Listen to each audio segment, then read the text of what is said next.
Hi hello welcome back to ஜெடிக்கி kitchen. இன்றைக்கி ரொம்பவே சூப்பராக மீல் மேக்கர் பிரியாணி எப்படி பண்ணலான்னு பார்க்கலாம். அது ரொம்ப டேஸ்ட்டாக இருக்கும், ரொம்ப ஈஸியாகவும் பண்ணிடலாம். நீங்கள் லஞ்ச் பாக்ஸ் கூட இந்த மாதிரி பண்ணி கொடுங்க. குழந்தைங்கலேருந்து பெரியவங்க வரை எல்லாருமே ரொம்ப விரும்பி சாப்பிடுவாங்க. நான் அதுக்காக ஒரு 1/2 லிட்டர் தண்ணி எடுத்து நல்லா கொதிக்க வச்சுருக்கேன். நல்லா கொதி வந்ததுக்கப்புறமா ஒரு கப்பில் நான் மீல் மேக்கர் இன்றைக்கி எடுத்து அதை நல்லா இந்த மாதிரி நல்லா கொதிக்க வச்சுக்கோங்க. நல்லா ஓரளவு கொதி வந்ததுக்கப்புறமா ஸ்டவ்வை ஆஃப் பண்ணிக்கோங்க. நான் இன்றைக்கி ஒரு 1.5 டம்ளர் போல் பாஸ்மதி அரிசி எடுத்து ஒரு 2-3 டைம் நல்லா வாஷ் பண்ணிக்கிறேன். வாஷ் பண்ணிவிட்டு ஒரு 20 நிமிஷத்துக்கு முன்னாடி கொஞ்சம் நல்லா ஊற வச்சுக்கோங்க. நான் ஒரு மிக்ஸி ஜாரில் 4 பச்சை மிளகாய், சின்ன துண்டில் இஞ்சி கட் பண்ணி ஆட் பண்ணியிருக்கேன். ஒரு 4லேருந்து 5 பல் பூண்டு கட் பண்ணி ஆட் பண்ணியிருக்கேன். கொஞ்சமாக கொத்தமல்லி, கொஞ்சமாக புதினா ஆட் பண்ணியிருக்கேன். நல்லா ஓரளவு கோஸாக கொஞ்சம் நல்லா அந்த மாதிரி அரைச்சி எடுத்துக்கோங்க. நான் ஒரு பவுலில் 3 ஸ்பூனில் தயிர் ஆட் பண்ணியிருக்கேன். 1 ஸ்பூன் தனியாக ஆட் பண்ணிக்கோங்க. ஒரு 1.5 ஸ்பூனில் நான் சில்லி பவுடர் ஆட் பண்ணியிருக்கேன். ஒரு 1/2 ஸ்பூன் ஜீரகத்தூள் ஆட் பண்ணிக்கோங்க. 1 ஸ்பூன் கரம் மசாலா தூள் ஆட் பண்ணி நல்லா மிக்ஸ் பண்ணி எடுத்துக்கோங்க.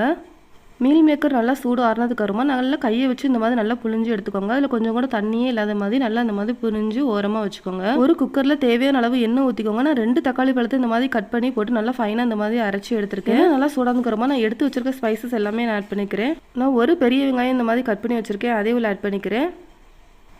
கொஞ்சமாக கருவேப்பிலை ஆட் பண்ணிக்கோங்க, கொஞ்சம் நல்லா வாசனை நல்லாயிருக்கும். வெங்காயம் கொஞ்சம் ஓரளவு நல்லா வதங்கினதுக்கு அப்புறமா நம்ம அரைச்சி வச்சுருக்க மசாலா உள்ளே ஆட் பண்ணிக்கலாம். இன்னும் நல்லா வதக்கி விட்டுக்கோங்க. இஞ்சி பூண்டோட பச்சை வாசனை போகிற வரைக்கும் நல்லா வதக்கிக்கோங்க. நம்ம அரைச்சி வச்சுருக்க 2 தக்காளியும் உள்ளே ஆட் பண்ணிக்கலாம்.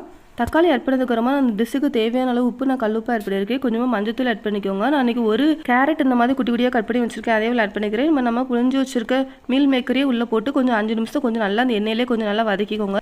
நம்ம மிக்ஸ் பண்ணி வச்சுருக்க மசாலாவும் உள்ளே ஆட் பண்ணி நல்லா இந்த மாதிரி கிளறி விட்டுக்கோங்க. நான் அன்றைக்கி 1.5 டம்ளரில் நான் அன்றைக்கி அரிசி எடுத்திருந்தேன். நான் அன்றைக்கி 2.25 டம்ளரில் நான் அன்றைக்கி தண்ணி ஆட் பண்ணியிருக்கேன்.